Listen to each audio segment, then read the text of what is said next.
In this video, we're going to look at power functions. We're going to identify when we have a power function.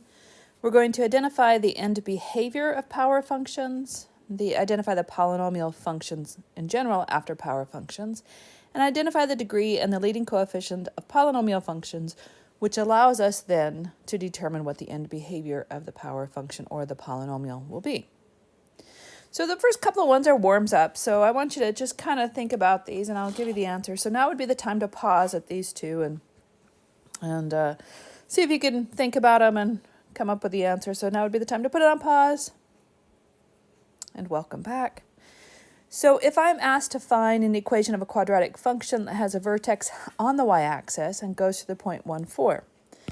So we know the vertex form of a quadratic is f of x or y is equal to a and then x minus h plus k, where the vertex is h comma k. And this should be x minus h, the quantity squared. All right. So since we know that we are going to be on the y-axis where the vertex is, that tells us that h is 0. It also tells us that this has to have this shape, which means that that coefficient on the x squared must be the coefficient of a, because it has to have the same shape. So a has to be 2. And lastly, we have this ordered pair, so it has to go through this point where x is equal to -1 and y has to equal 4. So the only thing that's missing is what k is. So let's go back to this equation right here and replace f of x with 4 is equal to, my a is 2, my x is -1, my k, or my h was 0, the quantity squared, and then plus k. So what we end up with is 4 is equal to 2. -1 minus 0, the quantity squared is just +1 because it's -1 squared, which is +1, plus k. So k must be equal to 2. So my equation is f of x is equal to, my a was 2, my h was 0, so I can just write this as x squared, and then plus 2. And then I found an equation or a function that has a vertex on the y-axis, has this shape, goes through this point. So now we're going to look at number 2. So again, pause this, read through it, and see if you can come up with what I'm coming up with. As I look at this, I realize that my x's are moving up by 1. So from here to here is 1, from here to here is 1, from here to here is 1. But these are not moving up by 1, so we know it's not linear. And in fact, not only is it not going up by 1, it looks like it's not going up by, this goes up, actually this goes down by 6, down by 2, up by 6, up by 2, up by 6. So we know that this isn't going to be a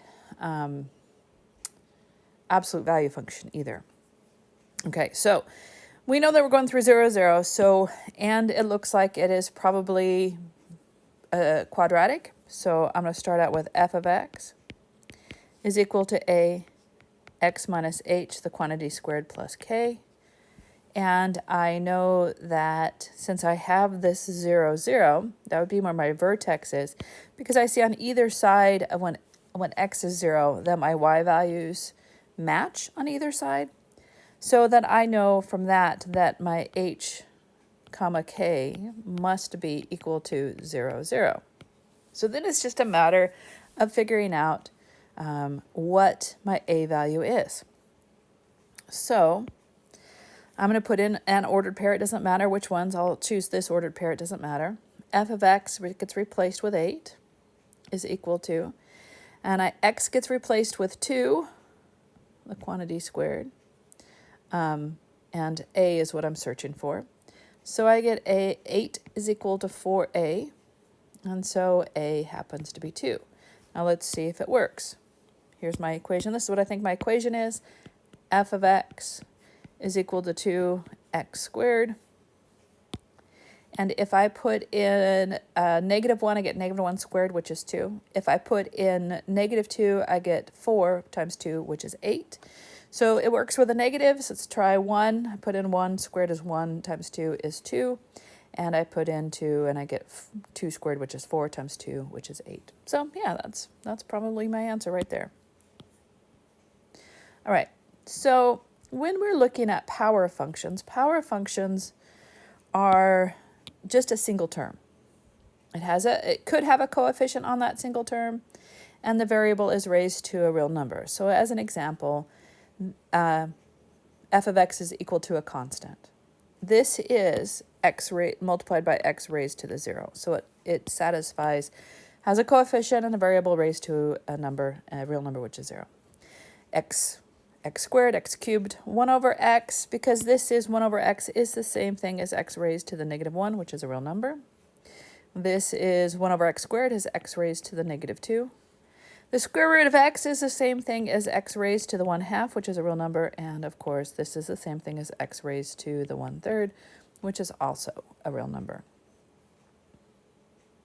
So what power functions are they're a single term in which we have a coefficient and we have x raised to some real number. So p is the real number, it's the power or the degree, and k is the coefficient. So based on the definition of above, is this a power function? Look at what's given and look at the pattern that you see. Pause this for a minute, think about it. And we can see this is not a power function. Why? Because the power is x, not a number, x raised to a number. It is a number raised to an x. So we know that this is not a power function. No. So this is no, because it is a number raised to a variable. So it is not a power function. So what I want you to do is I want you to get out your graphing calculator or Desmos or anything like that that'll help you graph it, and take these and put these in your graphing tool and see what they look like. And what I hope you find, so I'm going to pause it now and then come back and see if you're coming up with the same things as mine. So if you do this first one, what you should have is it goes through the origin and it looks something like that. Very poorly drawn. Here's y and here's x. The second one B here, it should look something like this. Kind of curved. God, that was terrible. Y and then x. And this next one, let's see if I can make it, I'm going to zoom in on this, see if I can make it a little bit better. It should look something like this. Here's y and here's x. And on this last one, it should look something like this. So there we go. And here is x and here is y. So based on what you're seeing and what I wrote, what do you notice when the leading coefficient is positive and the degree is even? So that's this one. Okay, so that's what this is asking about. So this is showing this graph.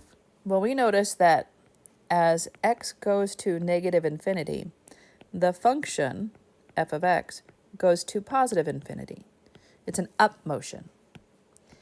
As x goes to +infinity, the function also goes to +infinity.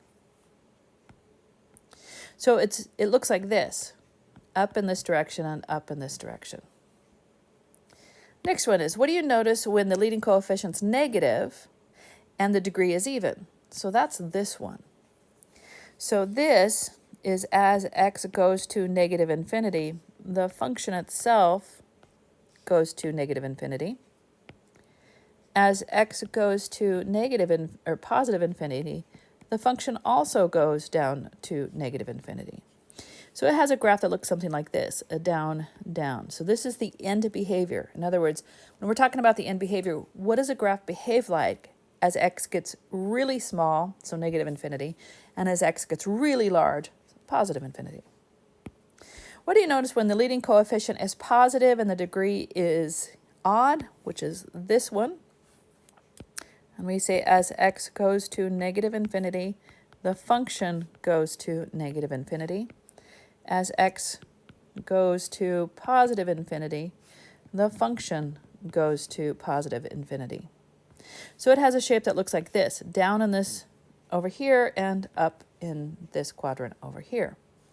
And lastly, which is this one, took me a little while to get there, I had a bird walk to get there. You notice the leading coefficient is negative and the degree is odd. As x goes to negative infinity, the function goes to positive infinity. As x goes to positive infinity, the function goes to negative infinity.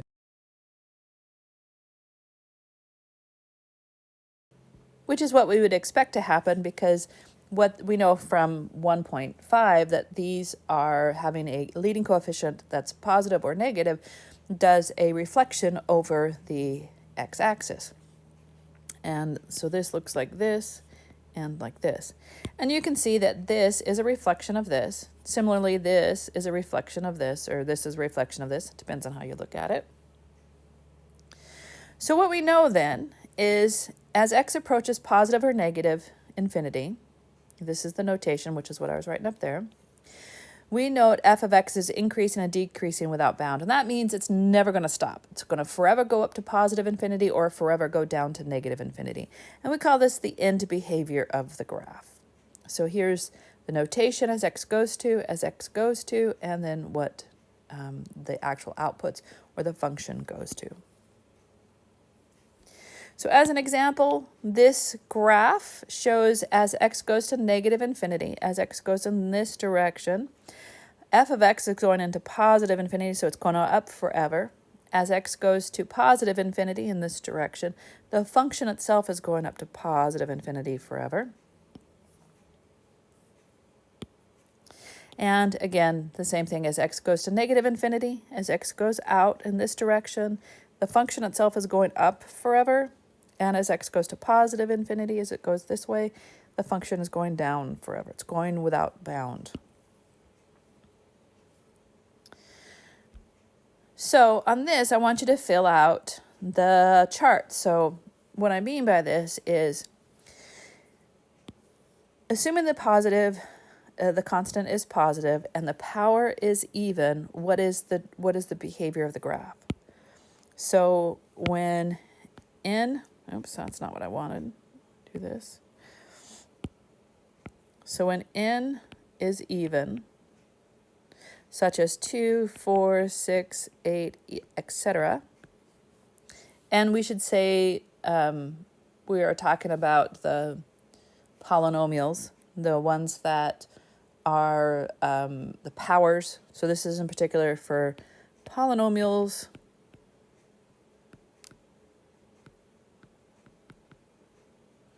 which means that n is a whole number.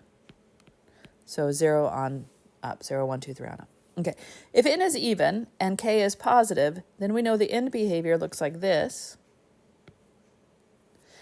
If n is odd and the leading coefficient's positive, so n is odd, so we're talking about negative, or excuse me, not negative, 1, so positive 1, 3, 5, etc., that its graph goes down in this quadrant and up in this quadrant. So we would say as x goes to negative infinity, it's the function goes down to negative infinity. And as x is increasing, positive infinity, the function itself goes out to positive infinity without bound. So on this one, where I have a negative, we know this is going to be a reflection. And we know that this one will also be a reflection over the x-axis, simply because we know that from transformations of graphs. So when we're talking about a polynomial, there are things that we need to talk about. We need to talk about the leading term, which is this. We need to talk about the leading coefficient, which is the coefficient on the variable with the highest power. Now, multivariable, when you get there, means that you can have polynomials that are be both x's and y's, and z's, in fact. Right now, we only focus on just x.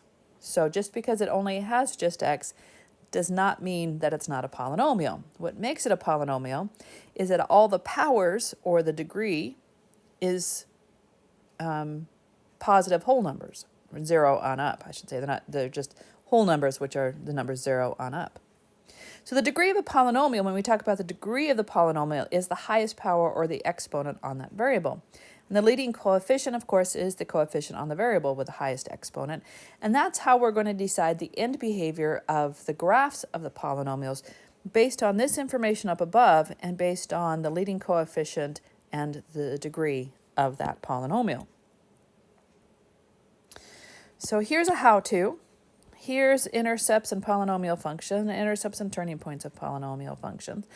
So we know that the degree of the polynomial is going to tell us we have at most n minus 1 turning points. N being the degree of the polynomial, and n minus 1 means that we're going to have at most that many turning points. And if you remember, a turning point was when we talked about maximums and minimums back in chapter 1.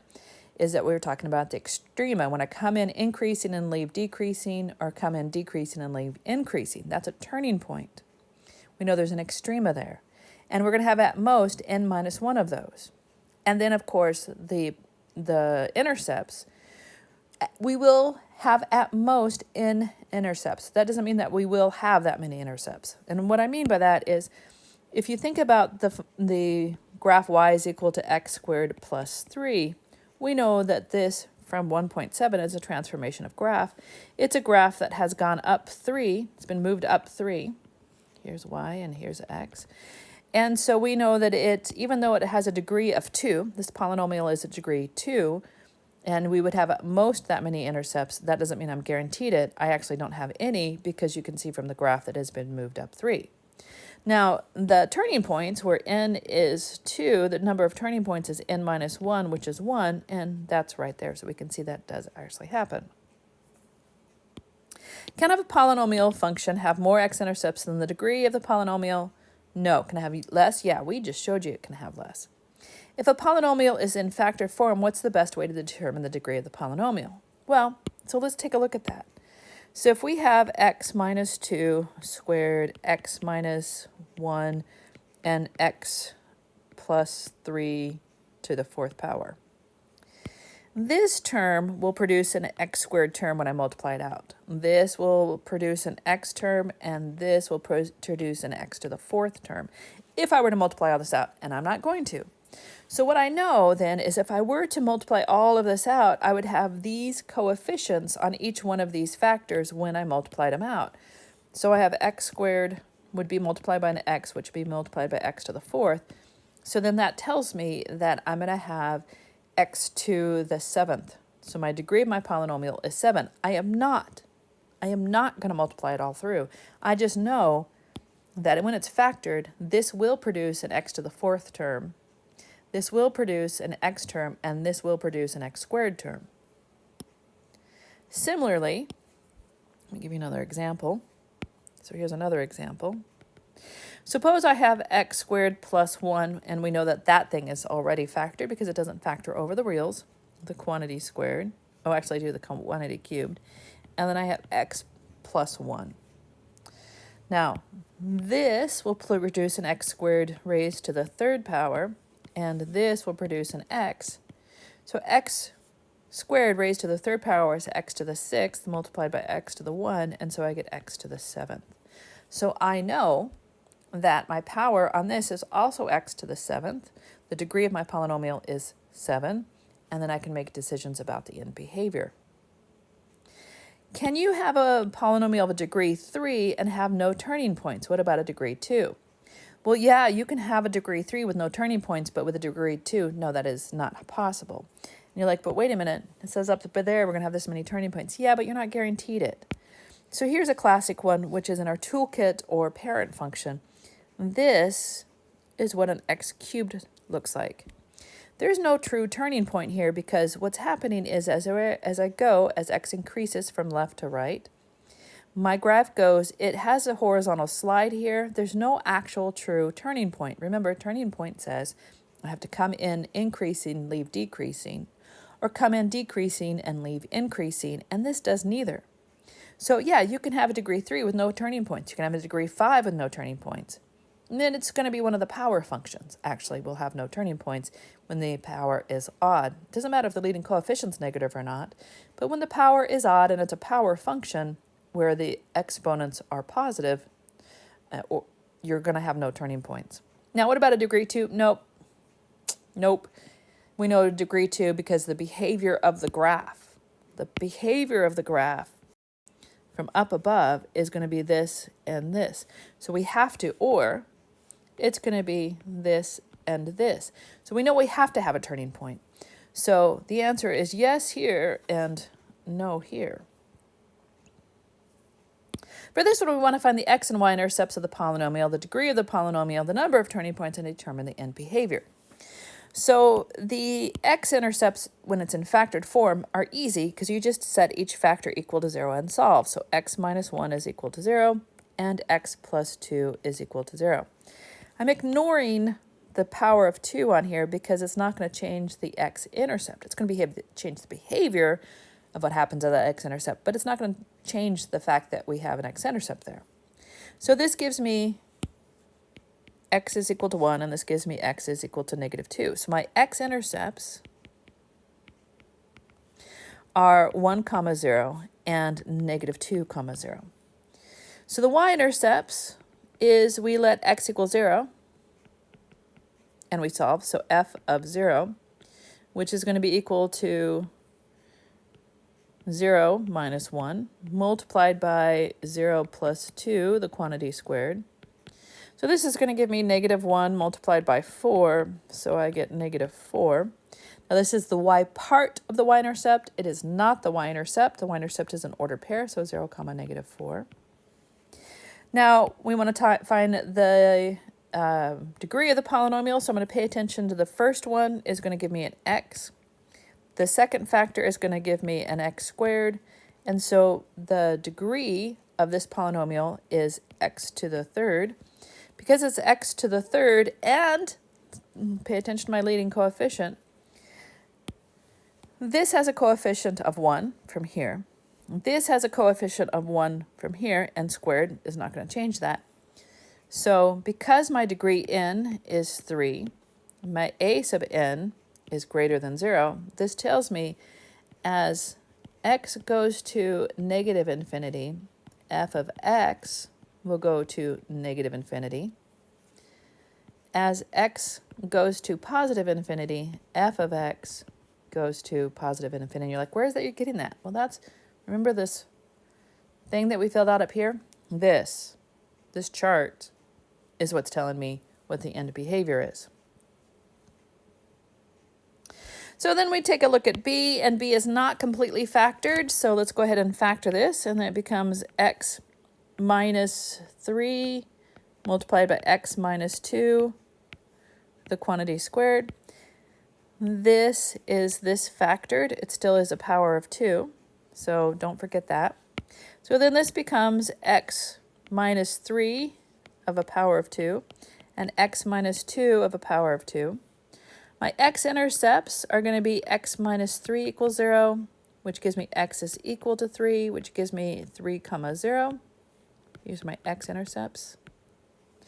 And then I have x minus 2 is equal to 0. Gives me x is equal to 2. So this is 2, 0. My y-intercept,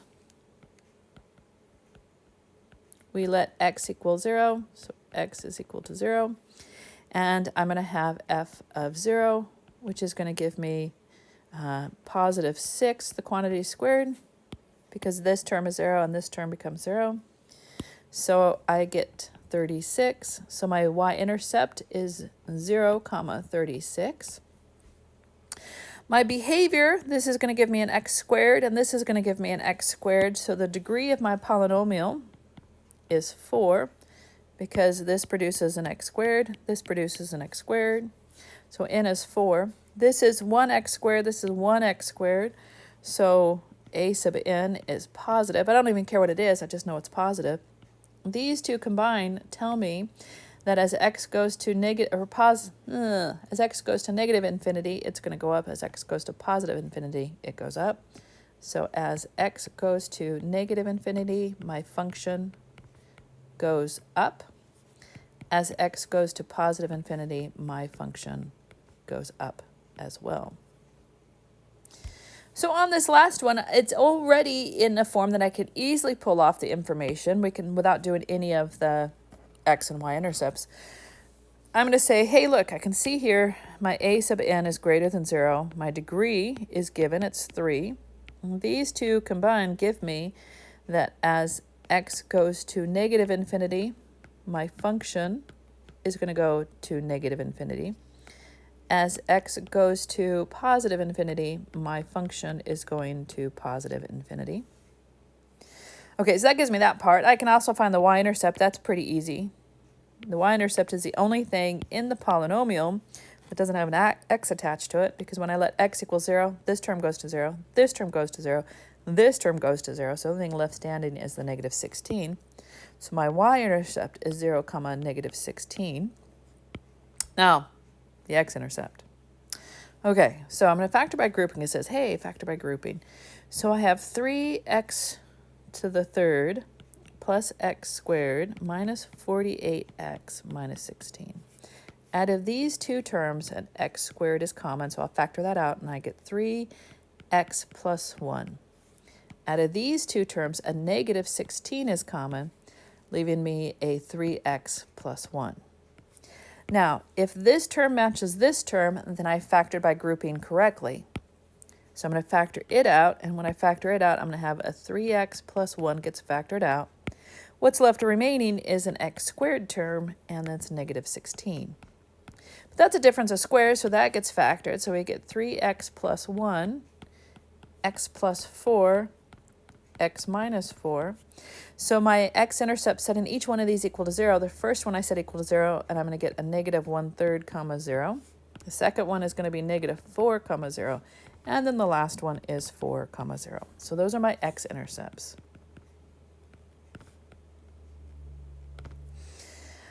All right, so determine the least possible degree for each of the polynomial functions. State if the leading coefficient is positive and negative based on the number of turning points.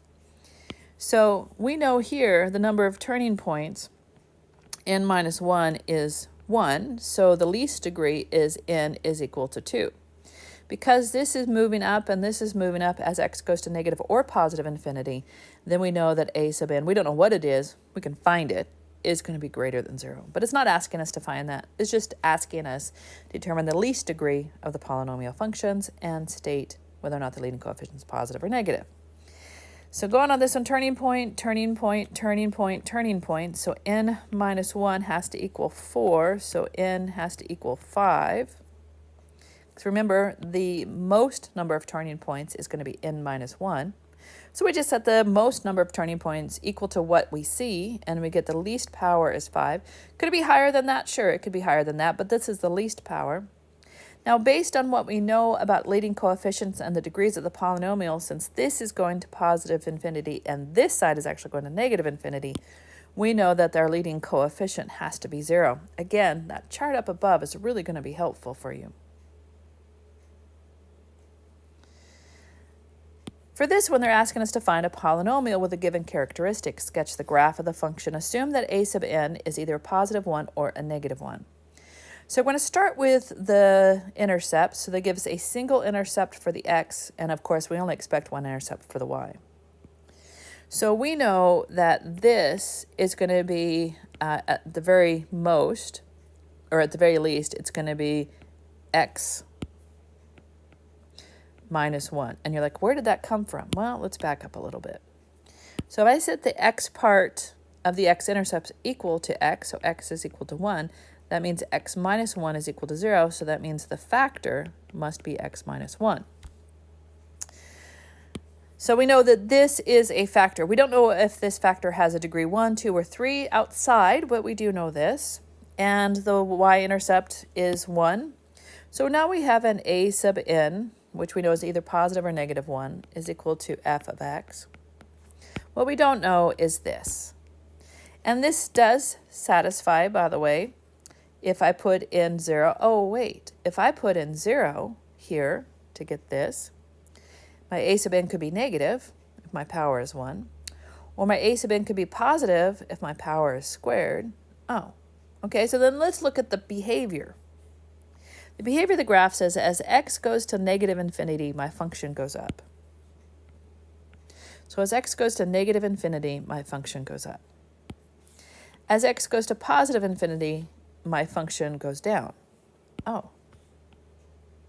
The only way that can happen is if my leading coefficient is odd, or excuse me, negative, and my power up here is odd. So when the a sub n is negative, so I'll know I'm going to use a -1, and my power here is odd for this behavior. Again, that chart up above. So now we know that what we have is f of x is equal to -1, x minus 1 raised to the third power. The intercepts are, oh, I only have one intercept. N is 4. Oh. So we know that we have one intercept, and we have the y-intercept. So we know, and the degree is 4, so we have a sub n, and then plus 1. You're like, how did I know that plus 1? Well, because of the fact that I have one y-intercept, my degree is 4, it must be a graph that as x goes to negative infinity, and as x goes to positive infinity, is both going up, up. So this is an up, up. So that means what I have here is x to the 4th. It's a power function that has been moved up 1. That satisfies that. That means my a sub n has to be a positive 1. So here's my function.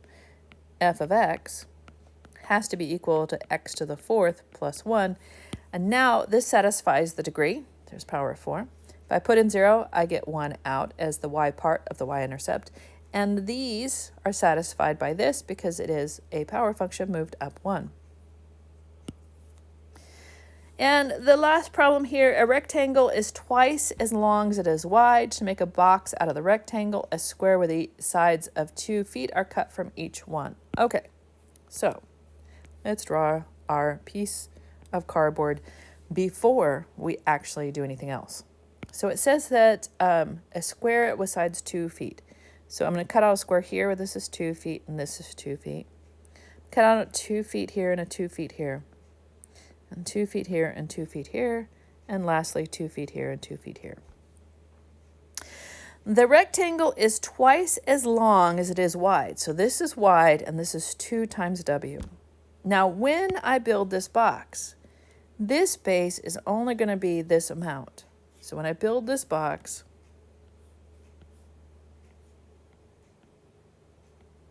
poorly drawn box, this is going to be 2W minus this 2 right here and this 2 right here. So it'll be 2W minus 4. This part is just here, right? So this is going to just be W. And I pull out a 2 on this side and a 2 on this side. So this is going to be minus 4 as well. And then the height is going to be how much I pulled out, which is 2. So my volume is just in W is going to be, we know the volume of a box is going to be the length times the width times the height. So the height is 2. My length is 2W minus 4. And my height is W minus 4. And what else do we need to know? Make this side cut sold, because you know how I love reading directions. Wait, I don't read directions well. Express the volume as a box as a function of the width. Oh, that's it.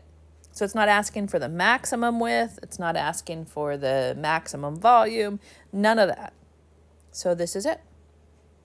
That's it for this video. It's not as long as some of them, even though there are 7 pages. So that's it. We'll see you in class.